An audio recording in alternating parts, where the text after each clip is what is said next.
اللہ الرحمن الرحیم۔ اللہ کو چھوڑ دو گے تو کوئی چیز ہاتھ نہیں آئے گی۔ جہاں اتنا صبر کیا ہے وہاں تھوڑا صبر اور سہی۔ پھر دیکھو جو اب تک تمہارے نصیب کا حصہ نہیں تھا وہ بھی تم تک پہنچا دیا جائے گا۔ غم نہ کرو، اللہ تمہارے ساتھ ہے۔ ایک ہار پہ ہر اس فتح کو بھول گئے ہو جس سے اللہ نے تمہیں ہمکنار کیا ہے۔ اس کی رحمتوں کو یاد کرو اور ذہن نشین کر لو کہ تمہارا رب ہر شے پہ کامل ہے۔ اور جب دل میں اللہ سما جائے تو درد میں بھی سکون آنے لگتا ہے۔ جیسے ایک تڑپ کا سجدہ کیا جاتا ہے تو تاثیر بدل جاتی ہے، اسی طرح درد میں بھی لطف آنے لگتا ہے۔ اللہ سے محبت کبھی نہ ختم ہونے والی محبت ہے، کیونکہ وہ حقیقی محبت ہے۔ اور تم حقیقی محبت کو سمجھتے ہو؟ عارضی محبتیں تو کبھی نہ کبھی کہیں نہ کہیں ختم ہو جایا ہی کرتی ہیں، دل بھر جایا کرتا ہے، لیکن جب ہم عارضی سے حقیقی کی طرف آتے ہیں تو ہمیں اس ذات سے عشق ہو جاتا ہے، اور عشق کو تو بس محسوس کیا جاتا ہے، اور وہ تو تمہاری بے چینی کو سلجھن میں تبدیل کر کے تمہارے اندر ایک نئی امید پیدا کرتا ہے۔ بس وہ چاہتا ہے کہ تم ہمت رکھو اور اللہ کی طاقتوں کو کبھی کم مت سمجھو۔ وہ اگر مہینوں کو سالوں میں بدل سکتا ہے تو وہ قبولیت کی لمبی مسافتوں کو لمحوں میں بھی بدل سکتا ہے۔ وقت تمہارا ساتھ ضرور دے گا، بس تم صبر کرو اور اللہ پر یقین رکھو، اور دعا کی طاقت کو کبھی کم نہ سمجھو۔ ایک دعا ہی ہے جو آپ کی زندگی بدل سکتی ہے، اور کچھ دروازے اللہ ہماری حفاظت کے لیے بند کرتا ہے کیونکہ وہ راستے ہمارے لیے بہتر نہیں ہوتے۔ بے شک حالات انسان کے ہاتھ میں نہیں ہیں، لیکن جس کے ہاتھ میں ہے وہ بہت رحیم اور رحمان ہے۔ اللہ سے یقین کے ساتھ مانگا جائے تو یا وہ نصیب بدل دیتا ہے یا ہمارا دل اپنی رضا میں مطمئن کر دیتا ہے۔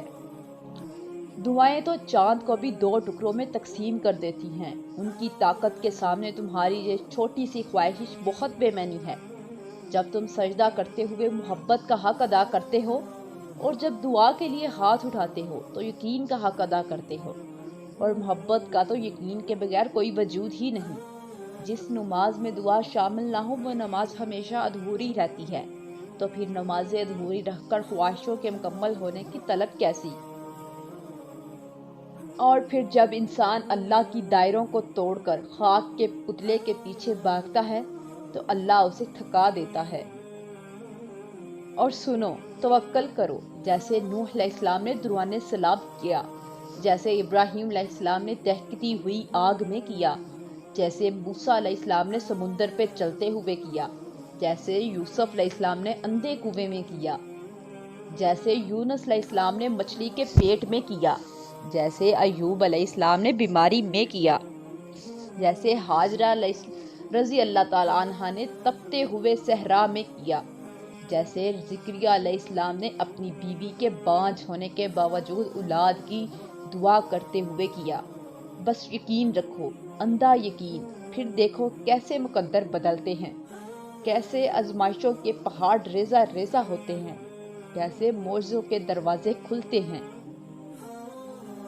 اگر مشکل ہو رہی ہے، صبر کرنا ناممکن ہو رہا ہے، دل ڈوب رہا ہے، خود کو تنہا محسوس کر رہے ہو، لگ رہا ہے کہ اب کبھی کچھ ٹھیک نہیں ہوگا، تو ایک لمحے کے لیے آسمان کی طرف دیکھو، معلومات وہاں بھیج دو۔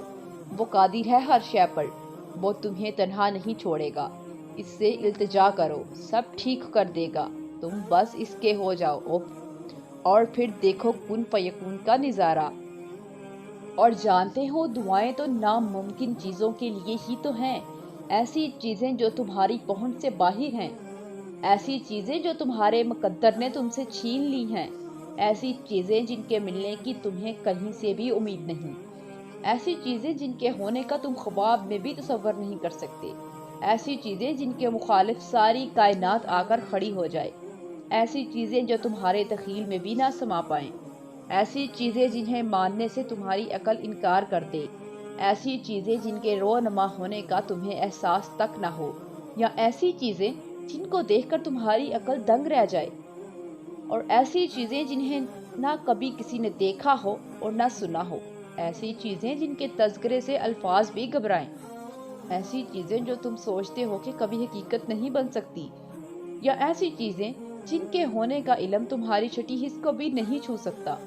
دعائیں وہ معجزہ ہیں جنہیں تمہارا نصیب بھی نہیں روک سکتا۔ دعائیں وہ کن کا سوال ہیں جنہیں اللہ کبھی رد نہیں کرتا۔